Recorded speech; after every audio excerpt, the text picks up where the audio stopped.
कहते हैं ना, कलयुग बहुत ही सरल है।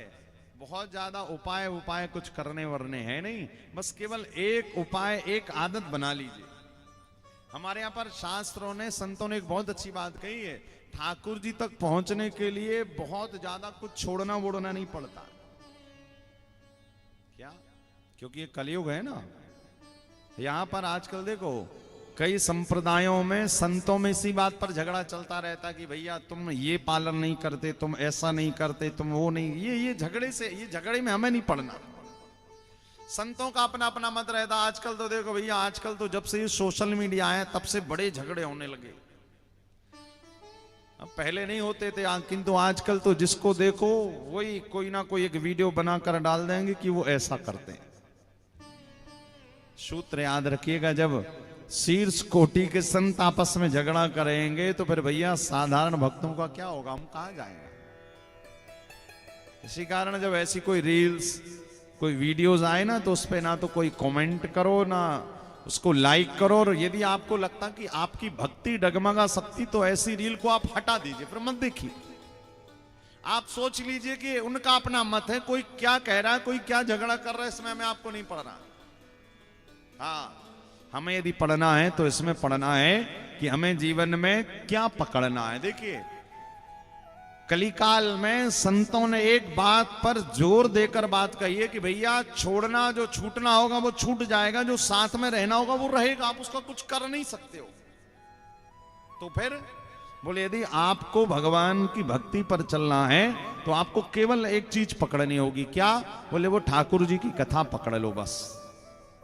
और यदि आपने उनकी कथा को पकड़ लिया, जीवन में थोड़े आचरण बढ़िया कर लिए, तो आप ऑटोमेटिक ठाकुर जी तक पहुंच जाएंगे। दो चीजों का ध्यान रखना है। क्या क्या? कि जिस पथ पर हम जा रहे हैं, क्या वो पथ सही है या गलत है।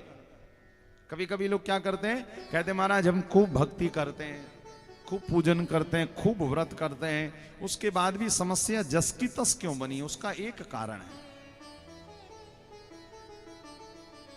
गीता प्रेस गोरखपुर के संपादक प्रातः स्मरणीय पूज्य श्री हनुमान प्रसाद पोद्दार जी अपनी कथा में ये बात कहते हैं कि जब तक जीव सदमार्गों का अनुसरण नहीं करेगा, तब तक वो कितना जप तप पूजन पाठ या हवन करता रहेगा। यदि उसके जीवन में सदमार्ग नहीं है, सद आचरण नहीं है, अच्छे विचार नहीं है, तो वो कितना कुछ भी कर ले, ठाकुर जी तक नहीं पहुंच सकता, और ना तो सुख उस तक पहुंच सकते। जैसे उदाहरण, आपको रायगढ़ से तमनार आना हो तो आपको कौन सा रोड पकड़ना पड़ेगा? तमनार वाला पकड़ना पड़ेगा कि नहीं? अच्छा, आपसे कोई कहे कि भैया तमनार यहां खड़े हो जाओ रायगढ़ के इस चौक पर, और बस एकदम सीधा चले जाओ, सीधा ये रोड जहां खत्म हो रही है वो तमनार ही है बस। तो क्या करेगा? रायगढ़ के उस रास्ते से चलना शुरू करेगा। फिर रास्ते में वो किसी से पूछे ना पूछे, वो धीरे धीरे धीरे धीरे यहां तक आ ही जाएगा। लेकिन कहां तक उसको प्रयास करना पड़ेगा? बोले, उसको रायगढ़ की रोड तक तो पहुंचना पड़ेगा, तमनार की रोड तक तो पहुंचना पड़ेगा रायगढ़ से आने के लिए।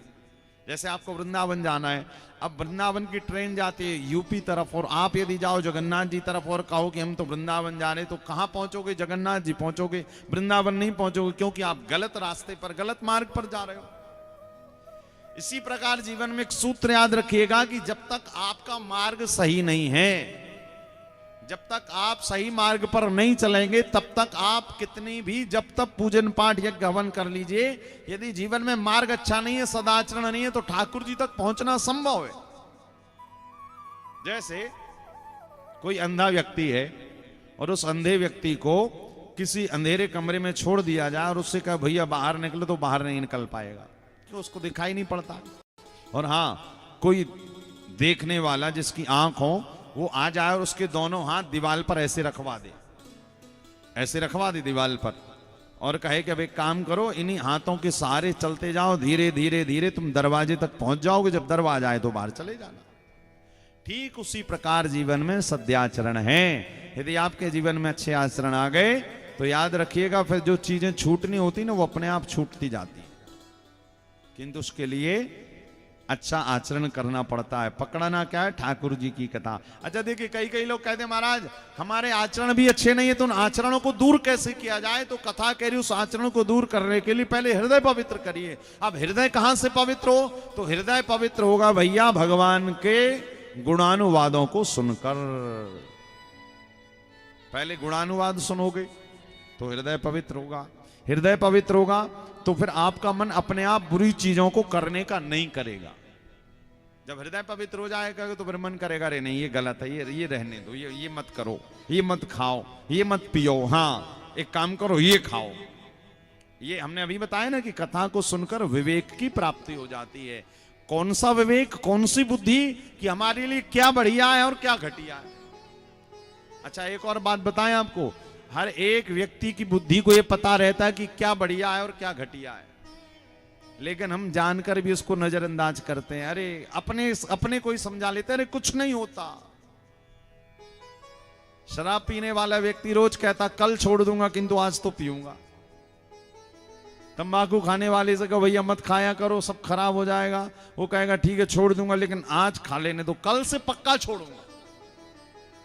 और कल कल कल करते करते एक दिन वही तंबाकू उससे कहती है अब चल।